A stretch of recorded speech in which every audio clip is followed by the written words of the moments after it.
Another thing interesting in this polling was more independents said that they worry about President Biden weakening democracy than Trump, 53% to 42%. What do you make of this? I find it shocking, honestly. I can't, make sense of that number. The woman that you just heard from, by the way, is a Republican strategist who is shocked by the results of this latest NPR, PBS NewsHour, and Marist poll. And what it found, the most shocking result of this poll, was that a majority of independent voters somehow see Biden as more of a threat to democracy than Donald Trump. So overall, 46% said that a Biden second term would weaken democracy, while 48% said the same about Trump returning to the White House. So overall, if you poll voters across the ideological spectrum, a slim majority do believe that Trump is more of a threat. But then once you go to independent voters, that's where the shocking results are. Among independents, 53% believe Biden will weaken democracy, while only 42% believe the same about Trump. And remember that independents tend to be the ones who decide general elections. Much of Trump and Biden's likability in polling comes down to political party allegiances, leaving 2024 to likely be decided by independents, especially those living in critical battleground states like Wisconsin and Michigan. So I want to just go to the Republican strategist who's guessing as to why independent voters feel this way. Let's take a look. This trial's not on TV. You guys do a great job reporting what's happening, but if there aren't those images coming out of the courthouse, people feel like they know this story. We've heard about it for a long time, so it doesn't surprise me that they're not interested. So that was Susan Del Percio, and she didn't quite say what I think she meant to say, but Cenk, I think that what she's trying to get at is the whole threat to democracy narrative has been uttered by the Democratic side over and over and over and over again for several years now.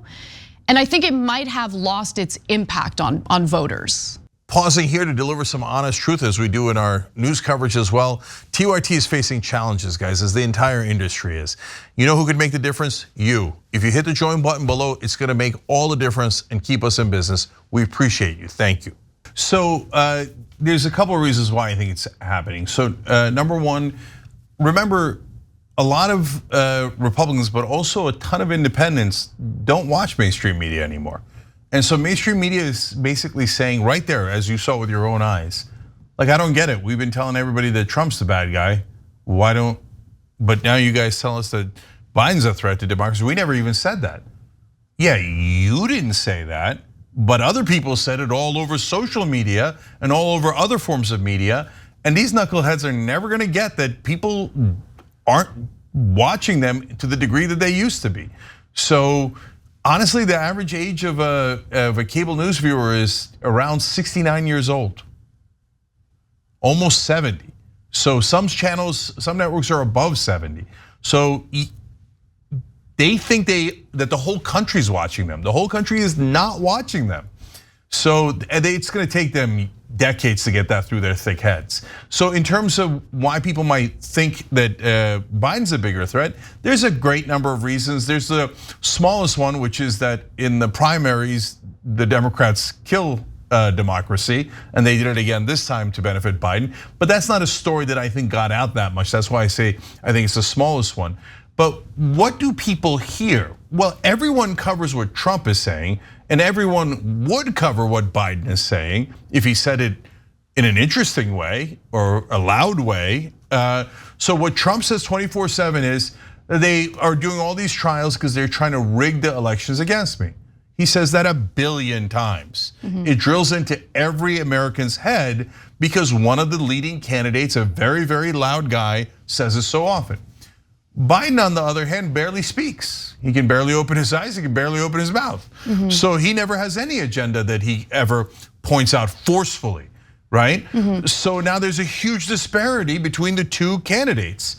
So they're caught in a world that doesn't exist anymore, where they could just, now in this case, they're actually factually correct. Donald Trump is a way bigger threat to democracy. I think he tried to end democracy last time around. But the Democrats and Joe Biden have to make that case in a way that is convincing. They can't just assume that the voters must do what they told them to do. Yeah, I think that, as we've talked about before, there's a difference in the independent voters of today versus the independent voters from 20 years ago.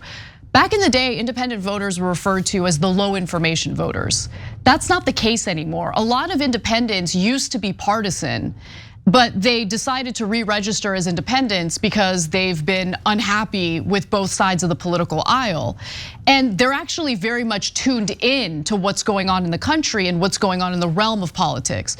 And so I wonder, and this is my speculation, I don't have data to back this up, but I do wonder, what percentage of these independent voters have looked at what transpired during the Democratic primary and they're like, wait a minute, you guys are claiming that Trump is anti-democratic, which there is evidence to that, but what about what the Democrats are doing? How come we don't get another option or at least a robust primary as part of this election process? Look, I wish people paid a lot more attention for personal reasons, let alone political and policy reasons, to what happened in the Democratic primary.